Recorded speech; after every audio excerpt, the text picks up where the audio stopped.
Don't stop.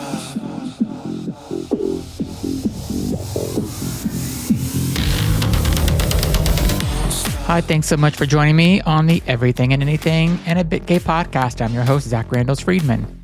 Today is the first day of summer. It's June 21st, and I am thinking a lot about summer vacations.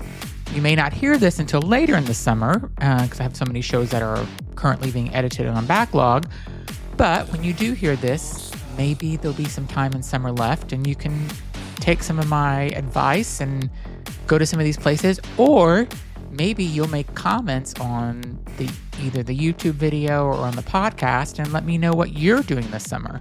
So let me start off by saying I've already gone on a trip this summer. Before the summer started, I went at the beginning of June, and me and 3 friends and my husband went to Charleston, South Carolina. And I have to say, it is a beautiful, such a cute little town, amazing, amazing food. People are really, really nice. And I'm glad that we got to experience it. I would say I would not go there any later than we did, because again, we went in early June because it is hot. Even in early June, it's hot. If you like the heat and you like the beach like that and the humidity, maybe it's for you, but I grew up in Miami and I never want to return to that heat again. But we went there with our friend Rachel, Val, and Allie. Rachel did all the planning. She had many friends that have gone to Charleston. And it was amazing for me because usually I'm the planner whenever we go for vacations. And I plan all the dinners with all of our friends or just me and my husband. And I plan all the days and the nights and the shows we see and whatever we're doing. I usually plan a lot of that myself. So I was so happy that I went and I just went along on the ride and did not have to plan anything, not one thing. And I knew of Charleston, and this sounds kind of crazy, because I watch a lot of Bravo reality shows, and 2 Bravo reality shows are filmed there. One is called Southern Charm, and you may know about this or heard of Craig Conover, who was dating Paige DeSorbo from Summer House, and they recently broke up, and it was in the news, and maybe you didn't, because maybe you don't give a shit about any of this reality TV, but I feel like it was everywhere in the news.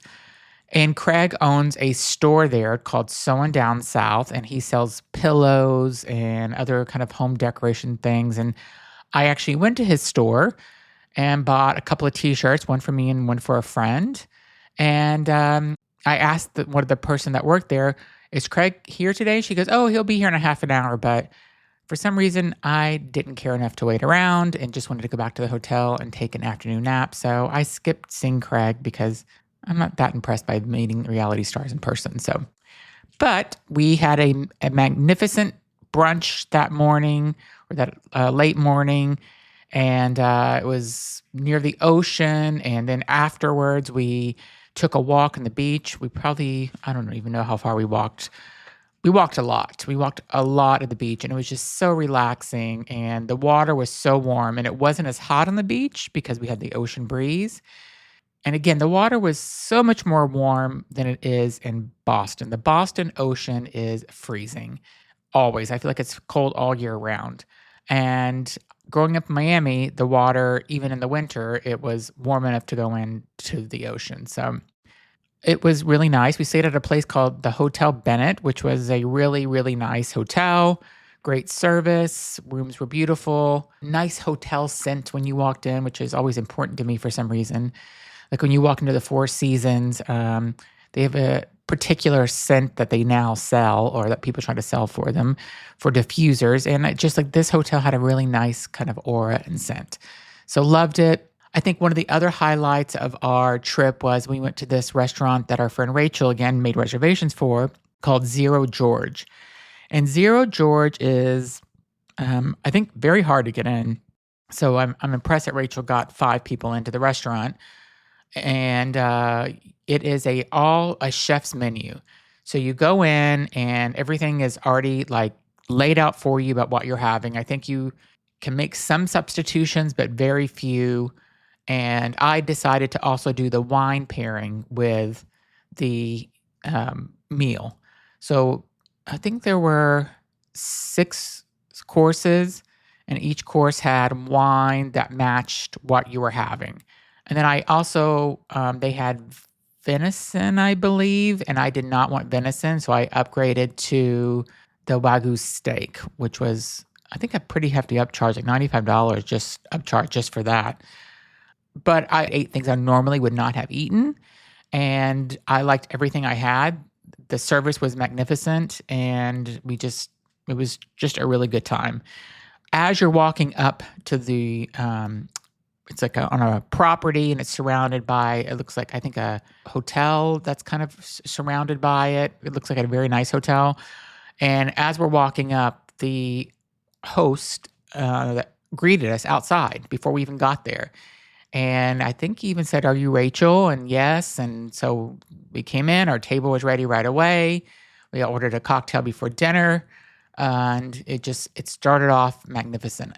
One of the things I'll say about the dinner that was unique also is that, not that because I tried things that I normally wouldn't have tried, but we were all just so happy. I think we all tried things we normally wouldn't try.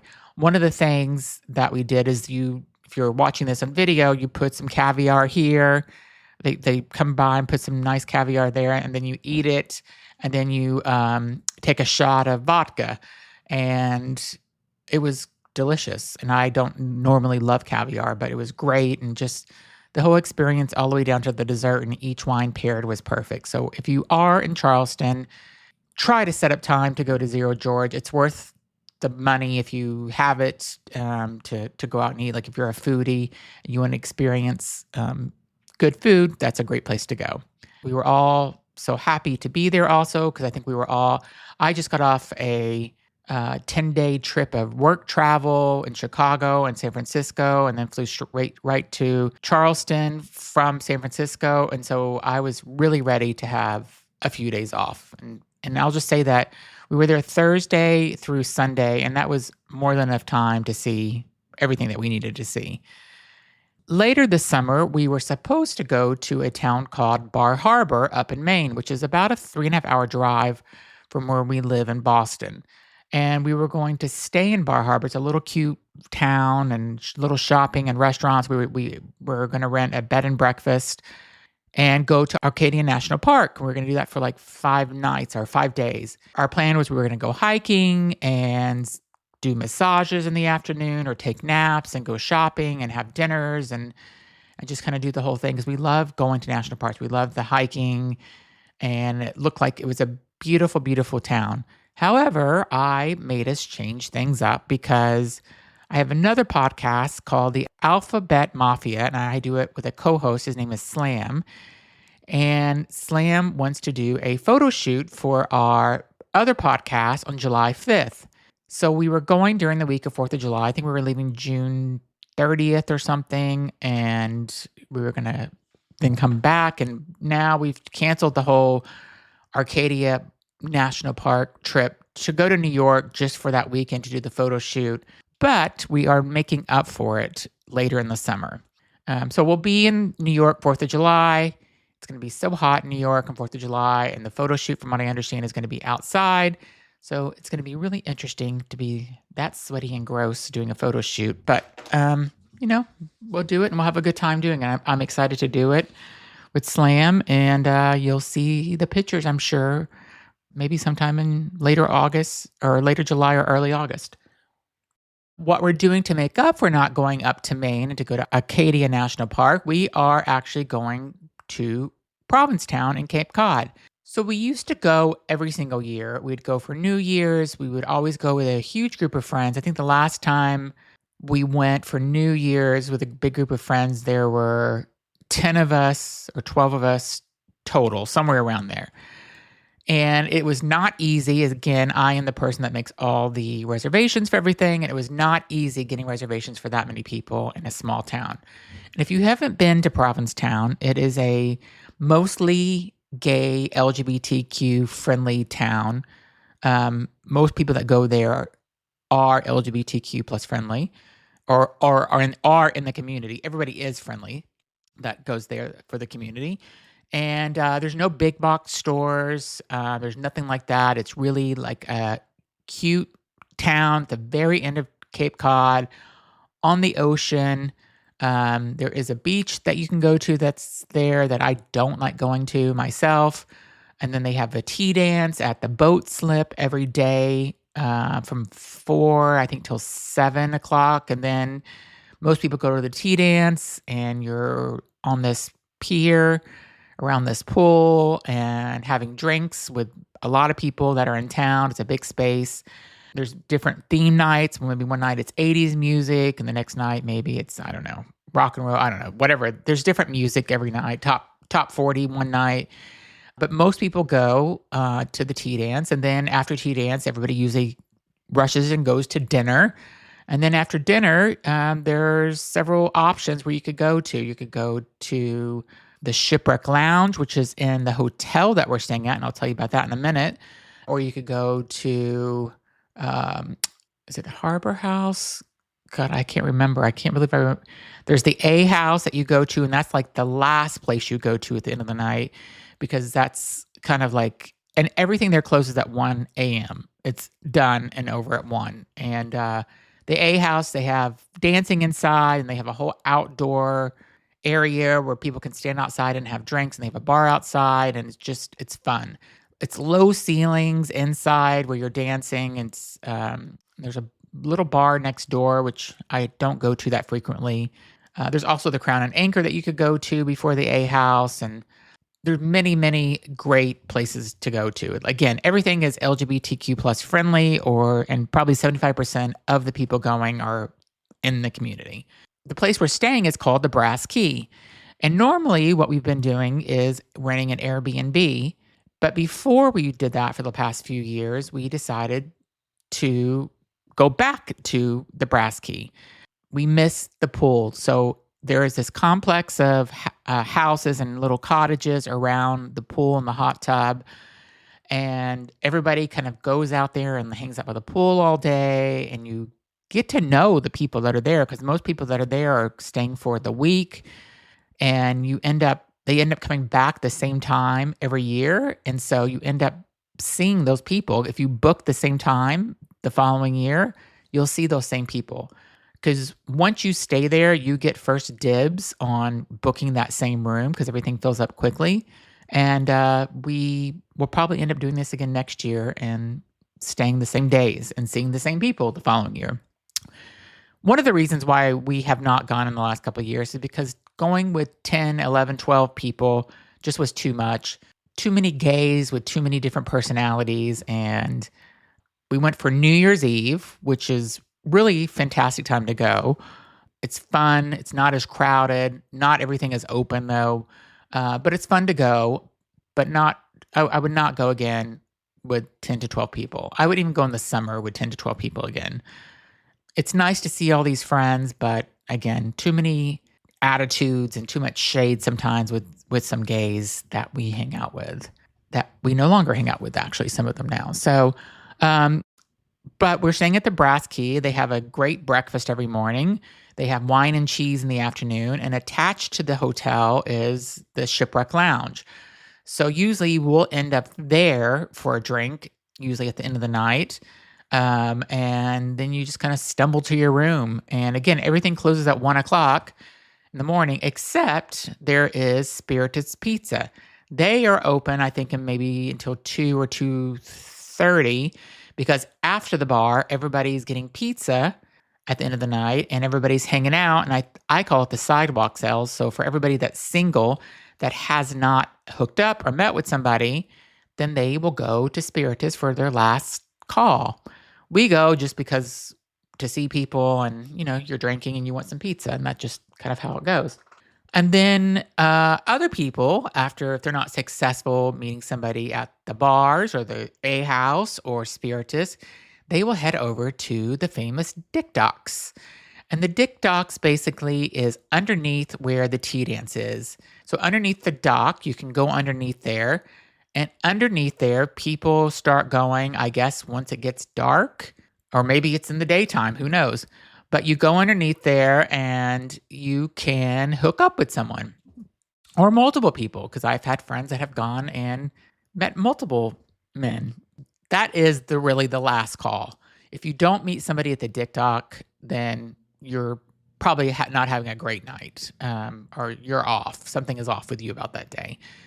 Me and my friends have gone underneath there, and I make them go with me to take pictures because it's so fun to run down there with a disposable camera and have the flash go off and just see what happens. But once the flash goes off, you have to fucking run. You have to run really fast because those gays will come and get you. And we'll be right back. Okay, and now back to the show. But I go underneath there, and me and my friends go arm in arm, and we walk under the Dick Docks. I am not hooking up. I've never hooked up in there, and I never would hook up in there, even if I was single. And you're going underneath there to see what's happening, and I'm laughing the whole time. I'm laughing where I'm almost snorting because I'm trying to hold it in because I think it's so funny. So if you go to Provincetown and you want a good laugh, and I'm there, let me know, and I'll be happy to take you for a tour of the Dick Docks. So that is what we are doing at the end of summer. We're going for Labor Day weekend. We're actually going for 5 days and going home on Labor Day. So I'm very much looking forward to it. I went last year to Provincetown for just a couple of days to see my friend Brian. I took the ferry out and then left after a couple of days just because I just was not feeling Provincetown, because the time before we went, it just left a bad taste in my mouth, and I'm like, I need a break from this place for a while, and I should have just not went at all. But I'm looking forward to going this year and having a great time with a small group of friends. The other thing I'll say is that we will not be going to the beach this year because, well, Andrew might, because the beach is so far from, it's not so far, it's close. But the reason why I don't love the beach is because once you get to where the beach is, where you park your bike, you have to walk through this like water that comes up to past your knees, depending if the tide is in or out. And it's a trek. And me and my friend Tony went one time with my husband Andrew. We went with a couple other people, and we had beach chairs we're carrying and all of our other shit because we're gay men, and you got to have the towel and the blanket and God knows what else we had at the time. And then once you finally make it through this swamp, which is what we call it, you then have to like take a left. I think it's a left. And you have to walk very, very far to get to Boy Beach, the gay part of the beach. And it is a long walk, and it's hot. And again, I'm not for the heat. I don't love sand. So the beach just is not for me. And I sound like a complaining queen, but I don't love the beach. And it's a nude beach, which is fine. I don't do nude beaches for myself. Andrew loves the freedom of a nude beach. He thinks it's so freeing and awesome and stuff. And my other friends like it too, and good for them. I don't love the nude beach. And for myself, I don't mind other people being nude, but for me, my clothes are on. And plus, I'm so white. If anybody's seen my butt, they'd probably be blinded because it's so white. So there's just no need for it. And yeah, so I don't love the beach, but we may end up going. I mean, I have not gone in probably a decade to the beach. So if everybody said, oh, I want to go to the beach for a day, maybe I would do a trek to the beach, but we'll see. You can also go and stay at pools when you're at Provincetown and sit by a pool at the boat slip. And I think they're Crown and Anchor. You can pay like, I don't know, $15 or something and sit by the pool for the day and get served cocktails, which is more what I would be into, is sitting by a pool. But I also don't want to sit and tan because I don't want to be tan and wrinkly when I'm old. So I take care of my skin, and yeah, I don't know. Sun isn't for me anymore. Ooh, I'm sounding like an old queen, but anyway, that's how it goes. It's a great town. Again, no big box stores. Everything is like unique little shops and shopping and great independent restaurants, and almost all the food is delicious and good. And I could give tons of recommendations. If you send me a DM, I'll be happy to give you recommendations if you haven't been there where you should eat. I'll just give a shout out to the Muse because that's one of my favorite places to go, because they have the shaking beef, and Cyril and Sal's is delicious. The Red Inn is one of my top favorite places to go. So I'm happy to give you more recommendations if you're interested in going. Just send me a DM. And that's what we are doing at the end of summer. The other thing I wanted to talk about in this podcast is something that I did well over a decade ago. So me and Andrew my husband Andrew, we're living in Miami. And Andrew grew up in Long Island. He's Jewish. And a lot of people that live in New York and that are Jewish as kids, they go to summer camp. I grew up in Miami and we had a pool. And so we didn't go to summer camp. That was our summer camp at home. And we had neighborhood kids that we'd ride bikes with. And, I don't know, we'd play video games, whatever kids do in the 80s is what we did. We did not go to summer camp in Miami. But Andrew did, and he has talked about summer camp our whole entire relationship. And actually, we went to a wedding in Maryland, I don't know, a couple of summers ago, and he wanted to go and take a hike and go to the summer camp. So we did it. We ended up parking somewhere we thought it was by the camp, and we ended up going through these trails that are no longer trails. Maybe they were trails 40 years ago when he went to camp, but they were not trails anymore. And somehow we discovered the camp. And I got to see the summer camp where Andrew went to. So because he went to camp and he had such fond memories of camp, and so his sister also would go to the girls' camp, and his mother would go work at the girls' camp, and then Andrew would go to the boys' camp. And he had such great memories of camp, and he wanted to re-experience camp again, or he wanted me to experience it. So when we were living in Miami, he found somehow this camp called Camp Camp. And it is a camp that is for the LGBTQ plus community, and it's 1 week at the end of summer. So it is north of Portland, maybe like 2 hours north of Portland. And at the end of summer, once all the camps for the kids are done, this camp is taken over for a week by this couple of people that have been running this for well over 20 years now. And they invite LGBTQ plus people to camp for a week. I mean, not invite, you're paying for it. And so Andrew wanted me to go, and I said, I'll only go if I can bring a friend. And so I talked my friend Tony into going to Camp Camp. And we went. And I will just start off by saying, camping like the beach is not for me. I need 5-star camping if I'm going to go. When we went to Yosemite years ago, we went and stayed at a lodge. We went hiking and did all this stuff all day and canoeing and whatever else we did. And then we'd come back to the hotel in a nice 4 or 5-star hotel, have massages and have a great meal. And that's the type of camping I like. This camping did have cabins, and they were a bit run down for me. And I have to say, I'm not bashing this camp because I think if you like camping, you would probably love this experience. I'm just saying it from my own self. I don't love it.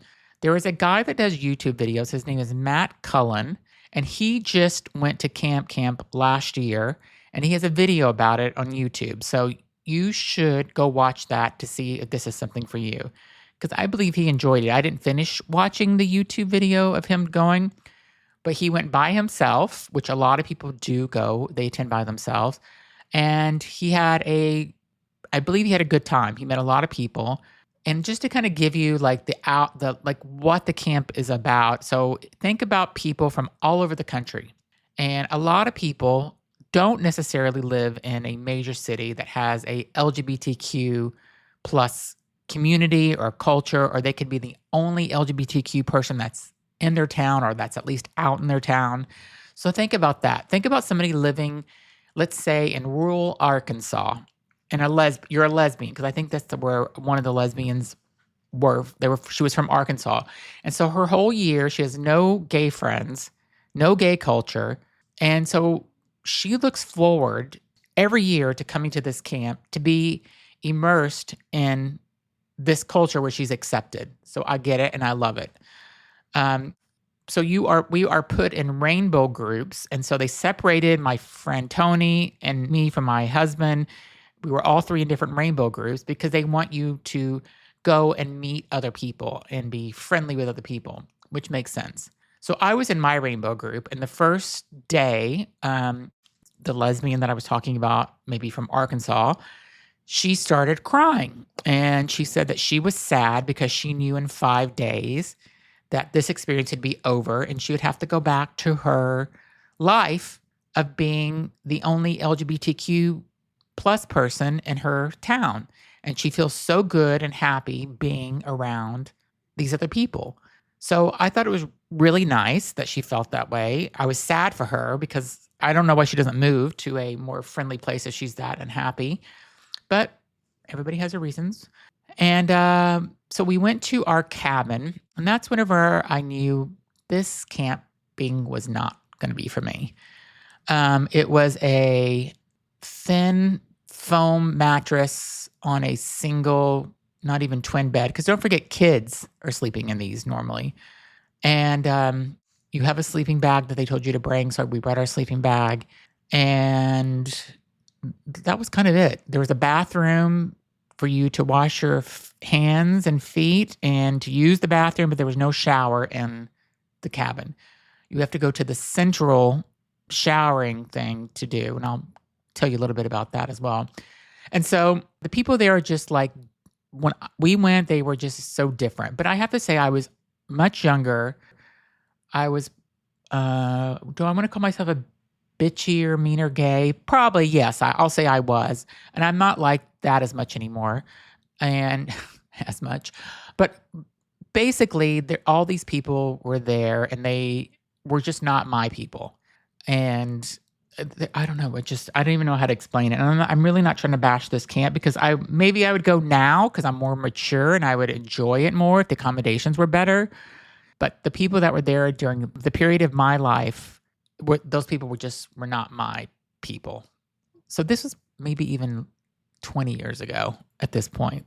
Yeah, it was. It was a long time ago. So 20 years ago, I was a completely different person. There was one guy in particular that me and my friend Tony still talk about today, who had a camera. We were in our 30s, and so he would walk around and take pictures of everything. And he kept taking pictures of me and Tony more than anything else. And one day I'm like, what are you taking? Are these pictures for like the website or something? He goes, oh no, they're for me, for later. I'm like, okay, but like why? Like, why do you need 25 pictures of me today? And then when he walked away, Tony just gave me this look. I'm like, oh, okay. Well, he's not taking any more pictures of me. Yeah. So it was like weird things like that. Yeah, I don't know. But we did do a pottery class where we had the pottery wheel and we made something. I think I still have it somewhere, whatever we made. That was fun. We went kayaking one day, which was really fun on some river. And then we went up to Mount Washington on another day trip. And then we went to see lighthouses in Maine. And don't forget, we were living in Miami, so lighthouses were unique to us. And now that we're living in Boston, nobody cares that much about lighthouses. But that was kind of like, it was a fun way. And I wanted to get out of the camp as much as possible. So I booked all these day trips for us just so we wouldn't have to be there. So after the second day, I just shut down and I wanted nothing to do with this camp or anybody in the camp. I stopped going to my rainbow group, and my rainbow group leader came up to my friend Tony throughout the day and says, I think Zach's having a problem maybe fitting in. And it's because I didn't like the camp and I didn't like the people and I wanted to go home. Or what I really wanted to do is I wanted to go to a hotel or a bed and breakfast in the area, and Andrew and Tony would not go. Tony hated the camp at first as well, but then he ended up hooking up with a camp counselor that was staying in our cabin with us. And the camp counselor was one of the cute guys that was there.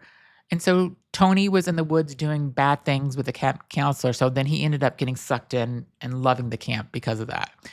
But not me. I would sit under a tree and read a book, and you had no cell phone service either, which drove me crazy.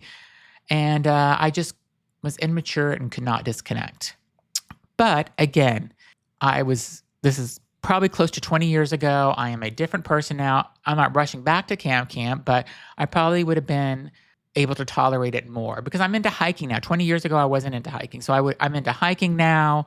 I'm more into the outdoor things. 20 years ago, I wasn't into that. So I would probably enjoy it more. And I think there's probably been a lot of publicity with social media and stuff over the years. So if you're interested in going to an LGBTQ plus camp at the end of August, check it out. Camp. Again, not bashing the camp. I think it's great. There's some great people that go there. That my friend Richie went to this camp. He loved it. Andrew loved it. Tony ended up loving it. For me, it's just because I don't love camping, let's just say. But anyway, if you're into that, check out the website. I think it's just search Camp on Camp Gay on Google, and I'm sure it will be the first thing that pops up. But let me know what you're doing this summer and what gay destinations you're going to. Leave a comment either on the video if you're watching this on YouTube, or leave a comment on the podcast, or send me a DM and tell me, and I'll talk about it in one of my future shows. So thanks so much for listening. Hope you have an amazing summer, or hope you're having an amazing summer, because you're probably hearing this in August. And be sure to listen to my other podcast, the Alphabet Mafia podcast, which I do with my co-host Slam. And then I also have my news podcast, which is called Listen Up Girl, where I give you 10 minutes or less of LGBTQ plus news a couple of times a week. Thanks. Have a great week, everybody.